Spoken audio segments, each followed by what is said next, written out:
नमस्कार दोस्तों, शिवाज्ञा में शिव की खोज पार्ट 2 में आप लोगों का स्वागत है।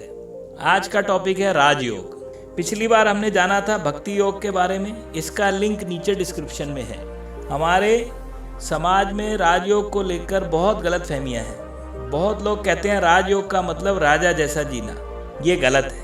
राजयोग का मतलब है हम लोग इतने काबिल हैं कि हम अपने शरीर पे राज कर सकते हैं, हम इसके एक एक सेल पे राज कर सकते हैं। हमारा अपना शरीर एक किंगडम से कम थोड़ी है।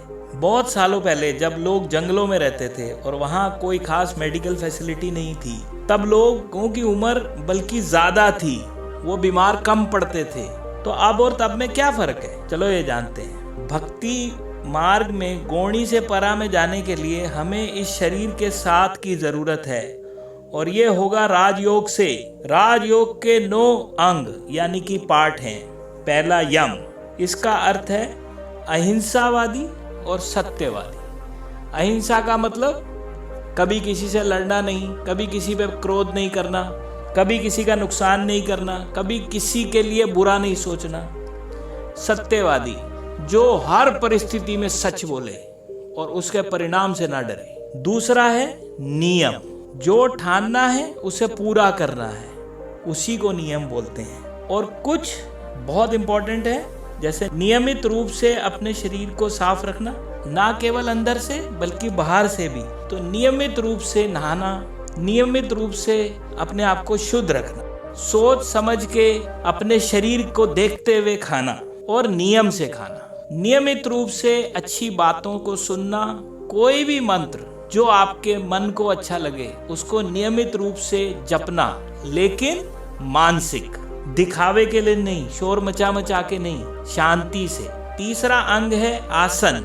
अपने सिर और रीढ़ की हड्डी को हमेशा सीधा रख के बैठना, चाहे जैसी भी परिस्थिति हो। प्राणायाम, प्राण यानी आपकी सांसें, और आयाम का अर्थ है संयम।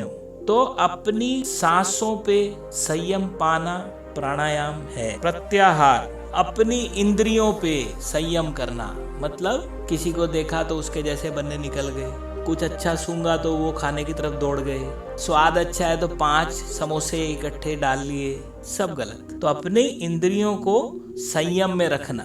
ध्यान, अपने मन को किसी एक जगह पे लगाना। समाधि, फोकस, जहां मन लगाया है वहां फोकस से लगाना, और किसी चीज की ताकत ना हो आपको उस फोकस से हटा पाए। तो अगर आपने ये 9 अंग अपने जीवन में धारण किए, जब आप इन नियमों को अपने जीवन का हिस्सा बनाएंगे तो आप लोग किसी से नफरत नहीं कर पाएंगे, और आपकी कोई मजबूरी नहीं होगी, और आप भी एक दिन परावस्था में जहां आपको आनंद मिलेगा, जो आनंद अंतहीन है, इस जीवन का सार है, आपके जीवन की असली पहचान है, वो जब मिलेगा तब आपको पता चलेगा कि राजयोग का असली मतलब क्या है।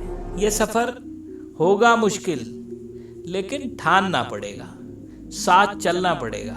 चलो अपने जीवन को पहचान देने की होड़ में आराम पाते हैं, और इस आराम को ही अपने जीवन की पहचान बनाते हैं। जल्दी ही इसका पार्ट 3 यानी ज्ञान योग पे हम बात करेंगे।